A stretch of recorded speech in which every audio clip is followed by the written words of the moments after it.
ऐसा प्रेम कहाँ। अब अगर हर कोई तेरी तरह डर के भागने लगे तो हम तो अपनी बच्चों को सेफ भी नहीं कर पाएंगे। मेरे अंदर आप जितनी हिम्मत नहीं है साहब। मैं इस समाज का बहुत डरा हुआ पिता हूँ। रंगराज जी हैं, रंगराज जी तो दर्दनाक मौत तो उसके परिवार को देंगे ही। तुम कोमला से क्यों नहीं मिलते? तुम ही कहते हो ना कि कोमला और हेमदी बहुत करीब है। शायद कमला को तुम्हारी बात समझ में आए। और तुम ऐसे कैसे जा सकती हो? तुमने तो कुछ खाया ही नहीं। हेम जी, मुझे उनकी चिंता के आगे कुछ अच्छा नहीं लग रहा। हेम जी, महेश बाबू बहुत अच्छे इंसान हैं, मगर कभी कभी वो बहुत अजीब सा करने लग जाते हैं, जैसे उन पर कोई धुन सवार हो जाती है, और मुझे उनके उस रूप से बहुत डर लगता है। कमला, मुझे साफ साफ बताओ, क्या महेश बाबू अब भी तुमसे बारीन वाली बात से नाराज हैं? नहीं हेम जी, मैंने आपको बताया ना, महेश बाबू मुझसे बहुत प्यार करते हैं। शायद इसलिए मेरा किसी से बात करना उन्हें अच्छा नहीं लगता। कमला, ये तो बहुत अच्छी बात है कि महेश बाबू तुमसे बहुत प्रेम करते हैं, मगर ये सही नहीं है कि वो इस बात को लेकर तुम्हारी भावनाओं को गलत समझे। शायद सारे मर्द ऐसे ही होते हैं, और मैंने ज्यादातर देखा है, कोई भी पति ऐसा नहीं चाहता कि उसकी पत्नी किसी दूसरे मर्द से बातें करे। कमला, अब तुम मुझे ये बताओ, क्या ये सही है? तुम्हें भी तो किसी से बात करने का मन होता होगा ना? और दोस्त तो कोई भी हो सकता है। अब ये जरूरी तो नहीं है ना कि एक आदमी का दोस्त सिर्फ एक आदमी ही हो, और एक औरत की दोस्त सिर्फ एक औरत। एक मर्द और एक औरत अच्छे दोस्त भी तो हो सकते हैं ना। और ये बात महेश बाबू को अच्छी तरह से जानना चाहिए। हेम जी, आप सब सही कह रही है, मगर महेश बाबू इन सब बातों को समझना नहीं चाहते। उनके दिमाग में एक ही बात बैठी है कि बारिन बाबू मेरी तरफ बुरी नीयत से आते हैं, और मैं भी। कमला, ये कैसी बातें कर रही हो? अगर तुम कहो तो मैं महेश बाबू से बात करूं। मुझे पूरा यकीन है कि मैं उनसे बात करूंगी तो वो मेरी बात समझ जाएंगे। नहीं हेम जी, गलती से भी इस बारे में महेश बाबू से बात मत कीजिएगा। पता नहीं वो इस बात को लेकर क्या सोचेंगे। अच्छा हेम जी, अब मैं चलती हूँ। ठीक है कमला, ध्यान से जाना, और घर पहुंचकर मुझे फोन कर देना।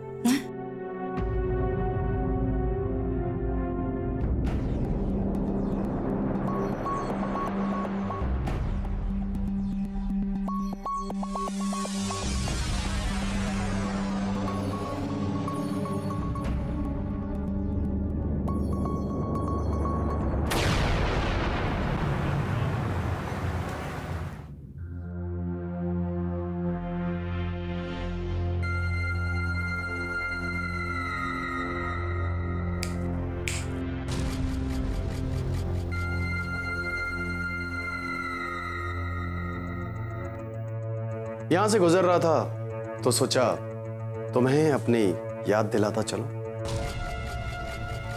सही कहा था। कुछ दिनों बाद तुम याद किए ही जाओगे। अंकुश, ये वक्त बड़ा जालिम होता है। वक्त अपने आप को हमेशा छुपा कर रखता है। अब आने वाला वक्त किसका कैसा होगा, किसकी किस्मत कितनी भारी होगी, ये तो वक्त ही बताएगा।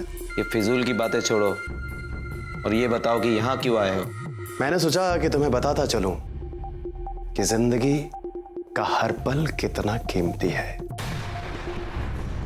हर पल को खूब जी लो, पता नहीं अगले पल क्या हो जाए। ना ही मैं बीते हुए कल में जीता हूं और ना ही आने वाले कल की फिक्र में मरता हूं। मैं आज जिंदा हूं और आज में ही जीता हूं, समझे?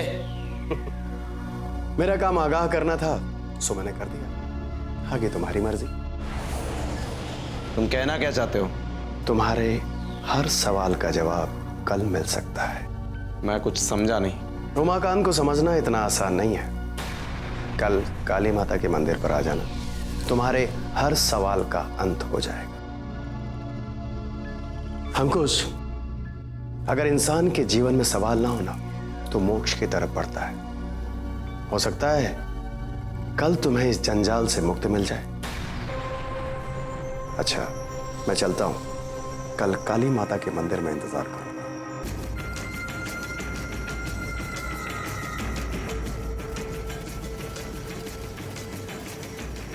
कल किसे मोक्ष और किसे मौत मिलने वाली है, ये कल की रात ही तय करे।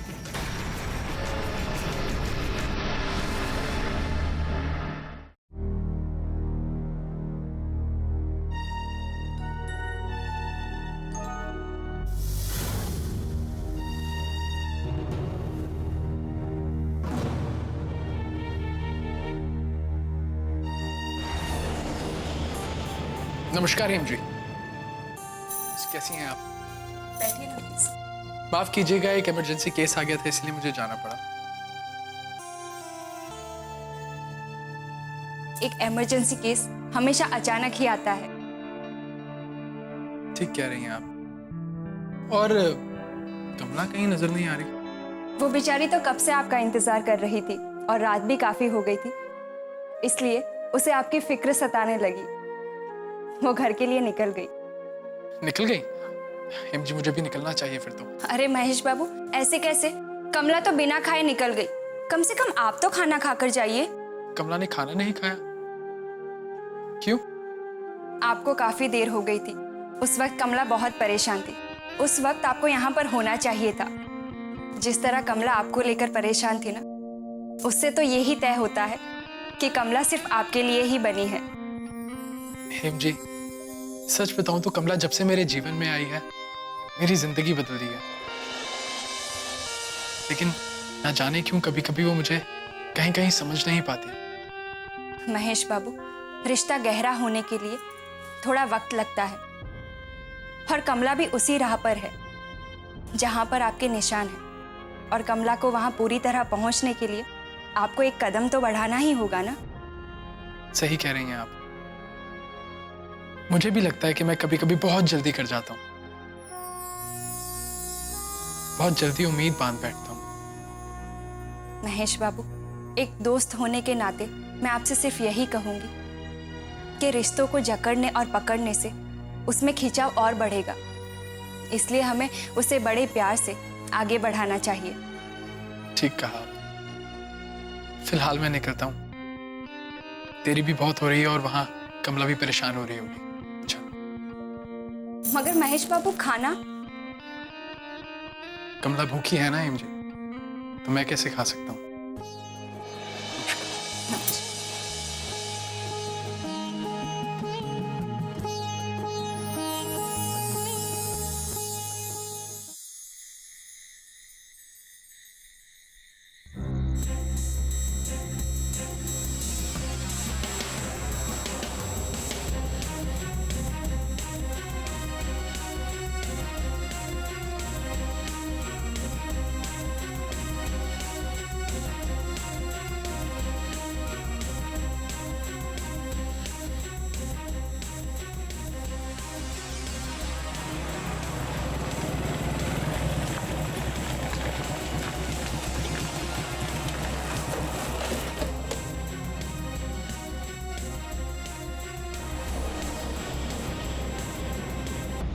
अरे कमला, तुम इतनी रात से कहां से आ रही हो? बारिन बाबू, आप मेरे घर के पास क्या कर रहे हैं? नहीं कमला, मैं तुम्हारे घर के पास नहीं बल्कि तुम्हारे घर पर ही आया था।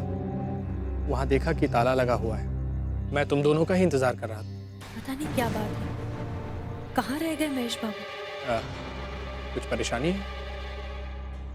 नहीं बारिन बाबू, ऐसी कोई बात नहीं। मगर आप यहाँ क्या कर रहे हैं? आप जानते हैं ना, महेश बाबू को हमारा मिलना जुलना पसंद नहीं है, तो आप क्यों आते हैं? मैं जानता हूँ कमला कि महेश बाबू मेरा आना पसंद नहीं करते, लेकिन ईश्वर की कसम खाकर कहता हूँ कि मैं उनको कभी हर्ट नहीं करना चाहता। यहाँ तो मुझे मेरी मजबूरी खींच कर ले आई है। हेम जी की नजरों में मैं लगातार गिरता चला जा रहा हूँ। कुछ बातें हैं जो उन तक पहुंचानी है, मेरी मदद कर दो। बारिन बाबू, कभी आपने कभी किसी की मजबूरी को समझा है? और आज आप ये सब बातें कर रहे हैं? आपने इतनी सारी गलतियां की है, उसका खामियाजा मुझे आज तक भुगतना पड़ रहा है।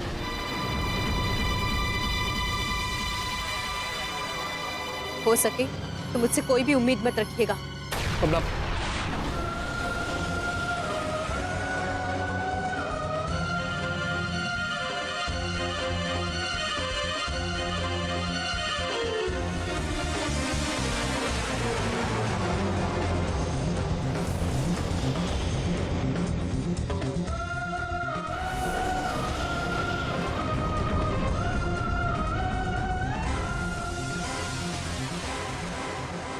बारिन बाबू, ये क्या बदतमीजी है? छोड़िए मेरा हाथ। कमला तुम ऐसा नहीं कर सकती। कमला तुम ही मेरी आखिरी उम्मीद हो। कमला, हेम जी से ये बात बताना बहुत जरूरी है। बारिन बाबू, मैंने कहा ना मेरा रास्ता छोड़िए। वैसे ही मुझे बहुत देर हो चुकी है। कमला, बारिन बाबू, आगे से अगर आप ऐसी बदतमीजी करेंगे तो मैं ये भूल जाऊंगी कि मैं आपको कभी जानती थी। कैसे हिम्मत हुई मुझे हाथ लगाने की? क्या समझ रखा है आपने मुझे? जो मर्जी आएगा वो करते चले जाएंगे। कभी बाजार में अपनी बीवी कहेंगे, घर आकर मेरा घर तोड़ेंगे। और आज जब आप कुछ नहीं कर पा रहे तो बीच सड़क में मुझे रोककर मेरी इज्जत पे हाथ डालने की कोशिश कर रहे हैं। क्या समझते हैं आप अपने आप को? कमला, कितनी बड़ी और कितनी ओछी बात कर दी तुमने। तुम तो इतना जानती हो मेरे बारे में कि मैं ऐसी हरकत नहीं कर सकता। मैं तो यहाँ तुमसे मदद की उम्मीद लगा कर आया था।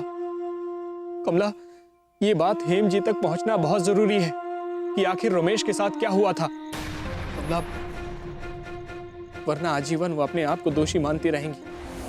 आपका क्या इरादा है, क्या नहीं है, ये आप खुद समझिए। मगर आगे से अपनी शक्ल मत दिखाइएगा मुझे। कमला, मैं क्या इतना बुरा इंसान हूँ? जिस इंसान का मन खोटा होता है ना, उसका चेहरा चाहे कितना भी अच्छा क्यों ना हो, मगर उसकी बुराई उसके चेहरे को काला कर देती है। कमला, कमला मेरी बात सुन लो। कमला,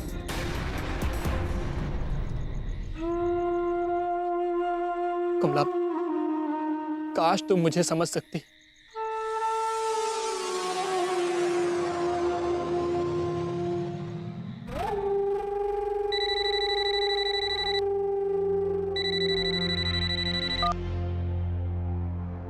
हेलो, कौन? वही जिसके लिए आपने अपने जीवन के बेशुमार कीमती साल दांव पर लगा दिए। रंगराज जी, आप कहाँ हैं? हमसे मिलने क्यों नहीं आते हैं? क्योंकि हमें पता चला है कि आप अभी पूजा अर्चना में व्यस्त हैं। हाँ रंगराज जी, हमने महेश के लिए छठ माता की पूजा रखी है और माँ से ये दुआ मांगी है कि महेश हमारे साथ रहने आ जाए। उसके आते ही हमारा परिवार पूरा हो जाएगा और हम उसे अपनी सारी चिंताएं और अपनी दौलत सौंप कर चैन की सांस लेना चाहते हैं। चैन की चंद सांसें अब आपको नसीब होनी भी चाहिए। आखिर आपके कंधे पर काफी बोझ डाल दिया है ना हमने। अब वक्त आ गया है कि आपके कंधे का बोझ उतार कर आपको थोड़ी सी मुक्ति दी जाए। आखिर आपने हमारे लिए इतना कुछ किया है, हमारा भी तो कुछ फर्ज बनता है कि हम भी आपके लिए कुछ करें। रंगराज जी, हम आपसे कुछ कहना चाहते हैं, कुछ मांगना चाहते हैं। हम इस पाप की दुनिया से मुक्ति पाना चाहते हैं। हम आपकी हर इच्छा पूरी करेंगे, मगर उससे पहले आपको हमारा एक और आखिरी काम करना होगा।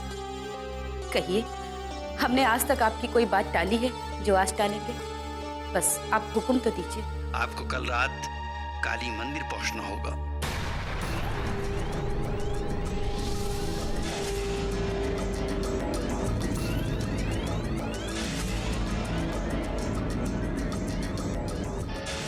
कल उसका काल उसे वहां लेकर आएगा और देवी चंडी का रूप धारण करेगी। महेश बाबू, आप गलत समझ रहे हैं। बारिन बाबू तो मुझे हेम जी के बारे में कुछ बताना चाह रहे थे। मुझसे बातें घुमाने की कोशिश मत करो। मैंने तुम दोनों को अपनी आंखों से सड़क के किनारे बेहुदा हरकतें करते हुए देखा है।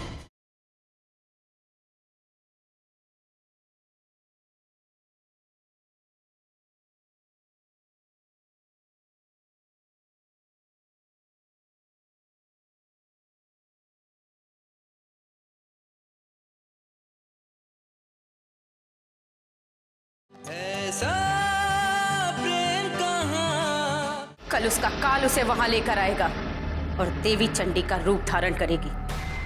उसने हमारे परिवार की तरफ उंगली उठाने की हिमाकत की है। ये देवी उसे छोड़ेगी नहीं। मां काली के चरणों में उसकी नर बलि चढ़ाकर हम उसका रक्तपान करेंगे।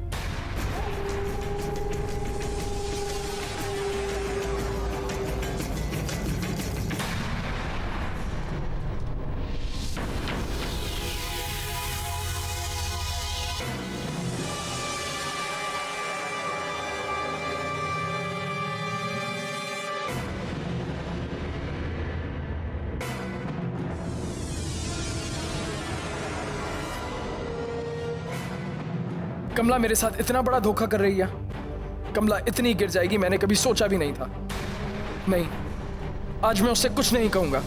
आज मैं उससे पूछूंगा और देखता हूं वो मुझे सच बताती है या नहीं। उसने मुझे सुबह भी झूठ कहा था कि परी का टेलीफोन आया था, जबकि परी ने खुद मुझे बताया कि उसने कोई फोन ही नहीं किया था।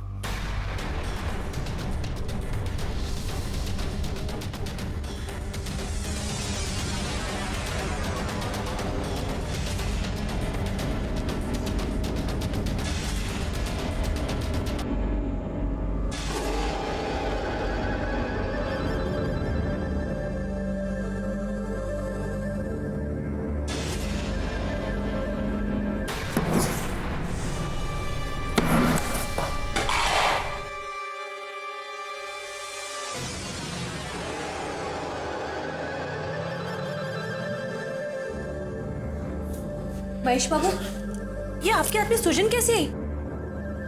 बताइए ना क्या हुआ है। चोटें तो अचानक ही लगती हैं कमला, जब चीजें अपनी सही जगह पर ना पड़ी हो तो।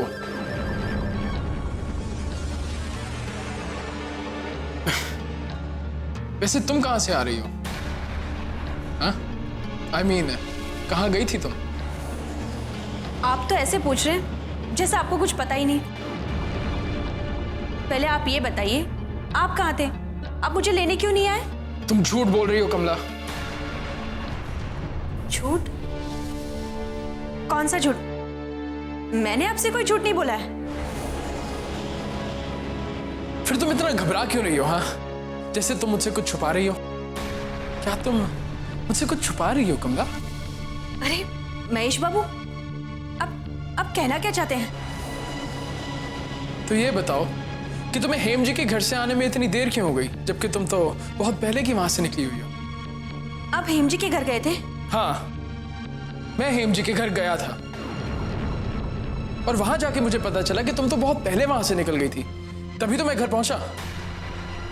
अरे हाँ, वो आपको आने में देरी हो गई ना, और मैंने क्लिनिक में भी फोन किया था और पूछा था, मगर उन्होंने कहा कि आपको निकले हुए काफी देर हो गई है, तो मैंने सोचा मैं निकल जाऊं।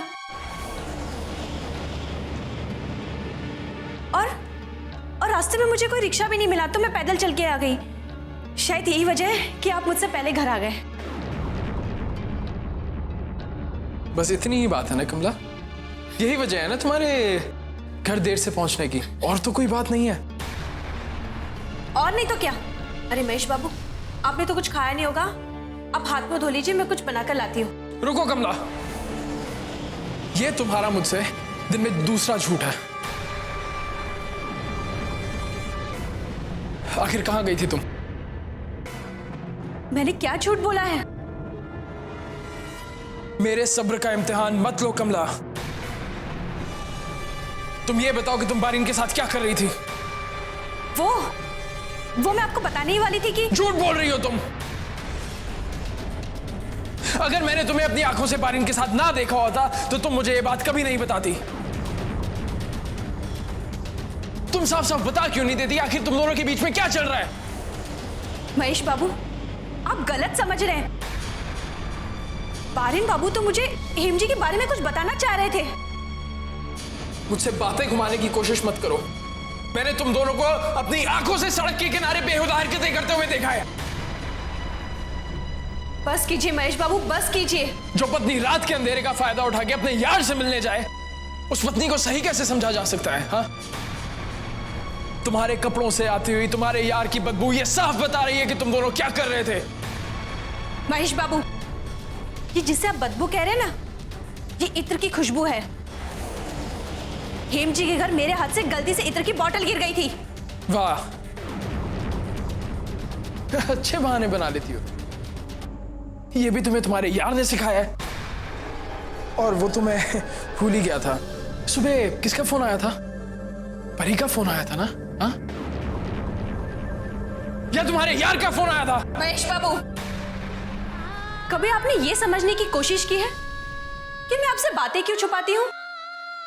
नहीं ना, क्योंकि आप मुझे समझने की कोशिश ही नहीं करते। आप हमेशा अपनी मनमानी करते हैं, जिससे स्थितियां बदल जाती हैं। किसी भी स्त्री पुरुष के मिलने का मतलब प्रेम की दिशा तय करना नहीं होता। और ये बात आप मुझसे ज्यादा अच्छे से समझते हैं, क्यों? है ना? सुशीला को आपने अपने घर में रखा था ना?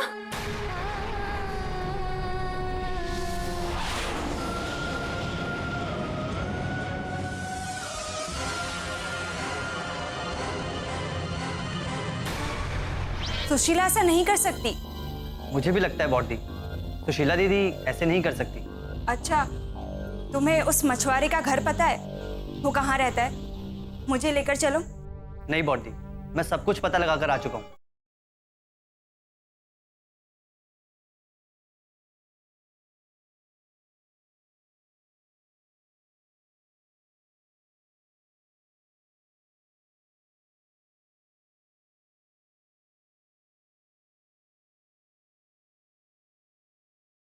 ऐसा प्रेम कहाँ।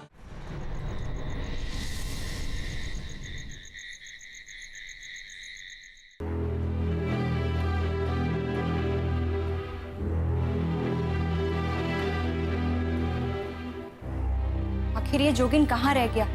इतनी देर हो गई।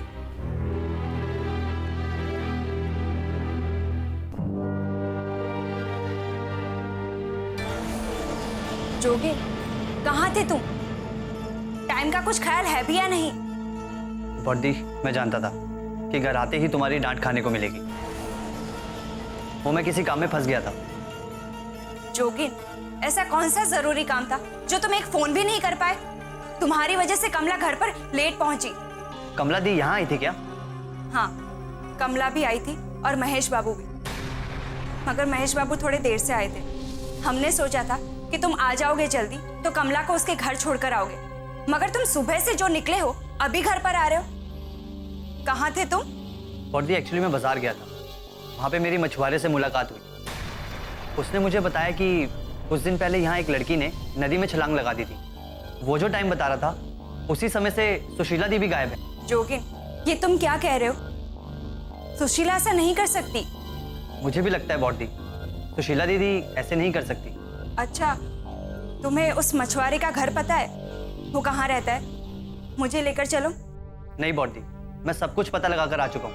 तुम्हें वहाँ जाने की जरूरत नहीं है। मगर क्यों? बॉडी, पहली बात तो ये, वो बहुत गंदी बस्ती में रहता है। और दूसरी बात ये कि वो बहुत बड़ा शराबी है। उसी के चक्कर में मुझे लेट हुआ। 4 बॉटल पूरी पीने के बाद उसकी जुबान खुली। और ये कुछ ज्वेलरी का सामान दिया है जो उस लड़की का है जो उस दिन नदी में कूदी थी। जोगिन, ये सारी चीजें सुशीला की हो ही नहीं सकती। लगता है उस आदमी ने तुम्हें शराब के लिए बेवकूफ बना दिया। हमें ये तो याद नहीं कि हमने पहला खून कब किया था, मगर आज जो हम आपको बलि चढ़ाने वाले हैं वो हमारे जीवन की आखिरी नरबलि होगी। उसके बाद आप हमें अपनी शरण में ले लेना माँ। हम बहुत थक चुके हैं। अपने बेटे की गोद में सर रख के चैन की 2 सांसें लेना चाहते हैं। रंगराज जी के हम पर बहुत सारे एहसान हैं। आज ये आखिरी हत्या करके हम उन एहसानों से भी मुक्त हो जाएंगे।